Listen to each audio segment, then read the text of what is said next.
Alrighty, Caitlin. Can you start by telling us your name, age, and a brief story of your life so far? I'm Caitlin, I'm 33 and I'm a mum to 4 kids, and my life has been interesting. Feels like looking back, it always seems like there's so many different versions of me in the past. I've changed a lot.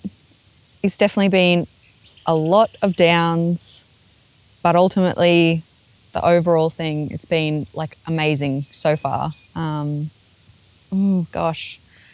I guess I grew up in Tin Can in Queensland. I think growing up somewhere like that, where you just kind of get to be really free. When I grew up there, it was a pretty small town. You get to just explore and just be a kid, which I think was really, really important. Moved to Gympie when I was probably like 10, and that was a huge change. It was big and scary, and again, I feel like then that's like changed me into a completely different person from who I was growing up in Tin Can. Yeah, it was a massive challenge, but ultimately it was great. It brought me to friends that I still have today. And yeah, teenage years were always a big struggle, massive struggle. People say it's the best years of your life, but it certainly wasn't for me. And then I met my now husband when I was 17. That's kind of been some of like the best, obviously the best times of my life, is meeting him and becoming this different person and creating a family together and getting to like live out my dreams of always wanting to be a mum has been massive and feels wonderful that I've actually got to achieve that. And I guess now we're here. Do you have a memory that you're fond of from your childhood? This is actually super tricky because I find my brain particularly likes to focus on all of the negative things. I feel like my childhood probably wasn't a particularly positive one. So there's definitely a lot of negative things to choose from. But I do think that, I feel like I was alone a lot as a child. And so the nice memories that I have are really of times where I was alone, like riding my bike to someone's house, or I can even remember like sitting on the school bus and like just looking out the window and imagining myself riding along the road on a horse. And like that's a huge memory that sticks with me and also made me feel happy and safe and free. And while that wasn't actually something that happened, it's like a really comforting memory. So I think little things like that, I feel like that's a beautiful thing. And like that's not to say that I didn't have nice things happening when I was a kid. It's just that my brain doesn't particularly highlight them the same way as things that probably weren't so nice. Yeah. If you could teach your younger self one lesson, what would it be? I think this is super interesting, and also I think it's like that thing, if you could go back and change something about your life, what would you change or something? And I don't think that there's anything. It's almost like that, I'm trying to think, there's like a movie or something. Like you can't go back and change something because then it's going to change everything. You can't go back and tell them something because it's going to change everything. And also as a kid or a teenager, like if an adult tells you, oh, like life's going to get better or something like this, you don't believe them. It just creates more struggle and drama. So I think even though like little me probably needed so much comfort and support, and I would love, ideally that I had that, I wouldn't go back and be like, okay, or try and say it'll be easier. Yeah. And I also think there's no point in trying to dwell on things that's never going to happen. We can't go back and tell someone something. We can't go back and change anything. So what's the point in using up energy to be like, oh, well, this is what I'd do for that like myself as a younger person, because we can't. So why bother? it's just wasted energy instead of focusing on the now. Even though when you were younger it might not have been ideal, it certainly brought us to this point. So if we change it, there might be a risk of not having what we have now. What is the hardest thing you've been through in life, and how did you get through that time? I think the hardest thing in life, and I still deal with it, is, I guess, depression. And since, I don't know, in recent years, I've also found out that I'm autistic and ADHD. So my brain sometimes just feels like it's sabotaging me constantly. I find that I am just in a continuous cycle of falling into depression all of the time. Like it's kind of always just simmering there underneath the surface. And then at times it's just ready to like drag me under. And that's really, really difficult. It's really frustrating to know that it's just always there, that it won't go away. And so I think that's probably the hardest thing that I've gone through and continue to go through, because it was a lot easier when I was younger to maybe think it'll eventually get better. And I do tell myself that when I'm in the hardest parts of it. I say it's okay, like this really hard part is going to pass, and I have to give myself a lot of grace and allow myself to just be kind of pulled under with it instead of trying to fight my way out. I think that makes it a lot harder. Yeah, it's just that constant knowing that it's there, always ready to kind of take over, which is hard, but that's just my life. Yeah. And the worst thing about depression is you feel like you're alone all the time, like you're the only one who deals with it. Yeah. The one thing I can tell you is you're not alone. Yeah. With that being said, if there is someone who's going to watch this video and they feel the same way that you do, what can they do to get through it? You know, maybe a bit of advice for them. That is huge, because again, I find it really hard when people say, if you're not feeling good, reach out for help and stuff, because a lot of people don't know how to deal with it. Everyone's journey with depression is so different. And even, I don't know, I find like I go to therapy and all sorts of things. And even that sometimes feels like this isn't helping me at all. Reaching out to people is hard because people just don't know how to react. Often for me, and I know that this wouldn't help for a lot of people, but for me it's easier and helps more talking to other people who have gone through it, but who are also like not afraid to take the piss. To just be like, yeah, it sucks, I don't want to live today. And just have a laugh about it, because it takes the seriousness out of it, maybe. I'm all shaky. Yeah, I really struggle with that, because I don't know what advice to give other people, because some of it just seems so ridiculous. Like, to me, that Are You Okay Day is stupid. I think it doesn't, like, I'm sure it helps some people, but it's just a way to make other people feel like they've done something by asking, are you okay? And then not having any idea how to follow up from there. I feel like if someone asked me okay and I honestly told them how I was and like the thoughts that were going on, they'd be like, this is too much, I cannot deal with this. And I feel like anyone who's deep in depression, it would be the same when they kind of spilled their thoughts out to someone else.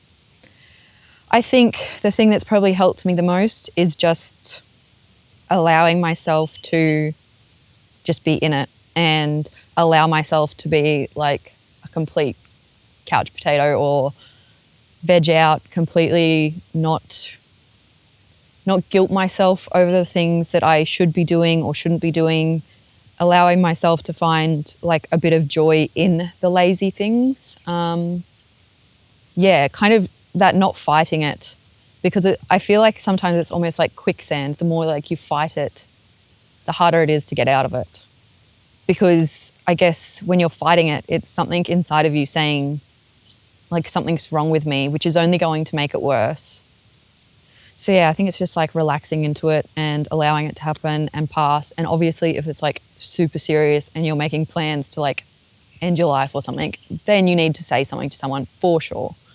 But even then, like it's super hard for people to know what to do in situations like that, which is probably better to then like either talk to someone and ask them to help you like get a professional's help, or go to a hospital, or like seek out a professional that knows how to deal with that. Because unfortunately, everyday people that haven't dealt with severe depression don't know what to do in situations like that. Are you happy with who you are as a person?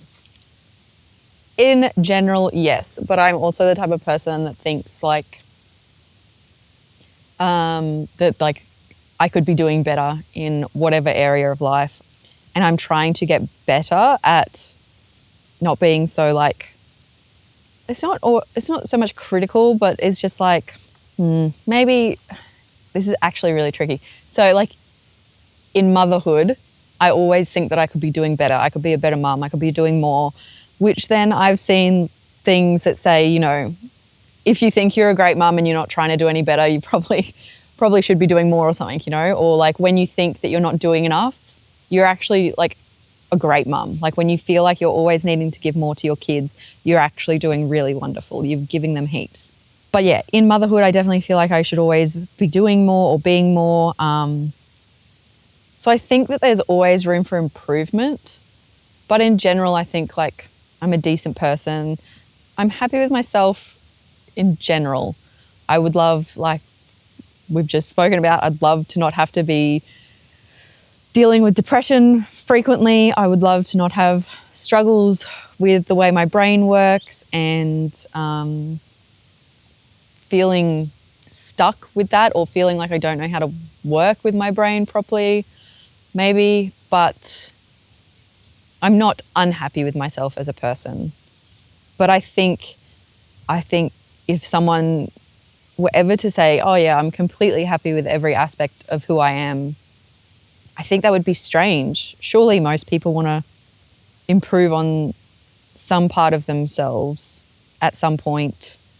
I think it gets bad when it becomes like this weird obsession, or where you're putting yourself down because you're not living up to like the expectations of yourself. Yeah, so I can see that like in motherhood, again, I can see that I'm a good mum.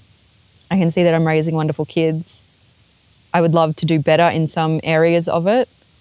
I'm not putting myself down about that or obsessing over where I'm falling short. And I guess that kind of is also something I'm trying to accept with like lots of different parts of my life, with creativity or housework or gardening or like being a wife. Like you can't be 100% everywhere. I think there's always something there that might need to be improved. I can remember as a kid, my mum she'd be looking into different religions, or like trying to find the meaning of life, or like what happens after we die. And it's just like, who cares? I think we're just meant to be good people and live our life. Instead, we put so much energy into like, I need to figure this out or that out, or like, again, like improving ourselves to the point of ridiculous standards, constantly reading self-help books and personal development books and all of the things, and trying to be something more than just being like, am I being a good person right now? Am I living life? And if like the answer is yes, then that's enough. I think there's just too much pressure to be more constantly. What is true happiness for you? True happiness.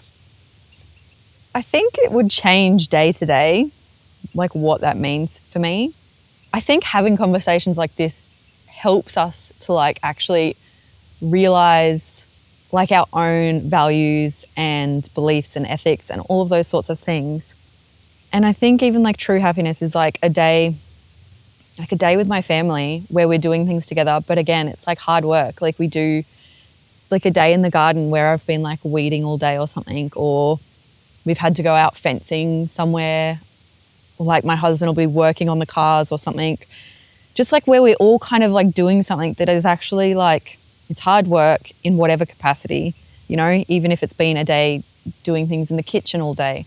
But usually like a togetherness where like our family are doing things that kind of all like kind of working for the values that we all share, and coming together throughout the day, you know, having fun while doing it. Like hard work doesn't have to be hard. It can be fun and silly and enjoyable and connecting.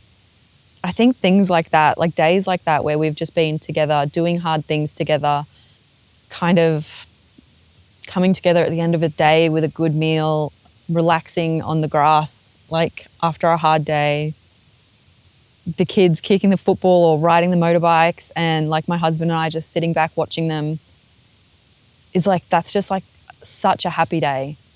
So I think that's it, like constantly making sure that we're like connected to our values, working towards them together as a family, being with those people that we've chosen, that we love, that share those values together, putting in effort to constantly be doing those things. Yeah, I think that's just happiness, being together, working hard. Yeah, that's great. If you could change one thing about the world, what would it be? Tech? If it like was a huge question, like one thing about the world to change to make it a better place, it would 100% be tech. And that sounds weird because we're doing this on a camera and all of the things, but I think people are just using like technology and things as the answer for everything. And I honestly think it's just taking us further away from helping the world, being happier, everything. I personally believe like that the way that we are going with how people want to combat climate change or whatever, there's just like, there's nowhere that we can go to with tech being the answer to help. I don't think, personally, I don't think that. I think if we were living, I don't know, in the past of like, or like we tried to kind of change the trajectory of the way that we were going back to the way people lived in the past, it would be so much better for the world and for people's mental health, and in just so many aspects, it would be positive. But it's never going to happen. So it's again one of those things like, why dwell on it? Why think on it? So if I could, that's what I'd change, but I can't, and no one would ever want that. And I just think it's going to keep going the way that we're going. I feel like humans are meant to die at some point and be extinct. Like people want to fight that, and we shouldn't. So yeah, we just kind of have to accept it and live for now. Yeah, we were just talking about like what is natural for us humans, like this, because we're working really big hours, 10 hours plus a day. And it's like, is this natural? I feel tired on the drive to work. I'm tired driving the trucks. I'm falling asleep. And then you go hungry all day and you have a big meal. Is this right? Is that natural? Like, and then we just talk, what do you think is natural about life? Like, how should we live? It's like, I love this because it is such big questions. And I think, again, this is like this, even just the conversations is what society is missing and doesn't want to think about. They're just like told, this is what you should believe. And everyone's like, okay, so like, we'll believe this because that's going to make me a good person. Instead of being okay with having big conversations, deep conversations, not agreeing with people. Like, it is so hard. And it's, I don't know, I'm just like, I like being out here because there's just no one out here. But then I feel like, how people would have lived a long time ago with like a small community of people that do kind of, you kind of all together, you're all doing the same things, you all trust in the people beside you and everything. And that would be amazing. You don't have to go far for anything. But I think like working hard would have been a thing, but there wouldn't have been so many other aspects contributing to our fatigue. It is just like, yeah, life is just wild when you start really like looking at it and having deep conversations. And yeah, I don't think there's much of an answer for anything, but I do think it's important to be able to talk about it and figure out what you actually think instead of just being told what to think. What do you think the next chapter of your life will look like? I honestly have no idea. My youngest is almost 4 now, and my eldest is about almost 12, and it's going to be hard. It's going to be hard going into teenagedom, and yeah, it's always tricky, and I cannot even begin to try and think of what life is going to be like. I'm definitely trying to work on being more present and connected to my family and to my kids and being there for them, especially like for my eldest is going to be, you know, being a teenager is so hard. So I definitely want to make sure that I'm there for him and there to support him for that. And so like I think a lot of my creative projects that I want to do possibly might just get put on the back burner.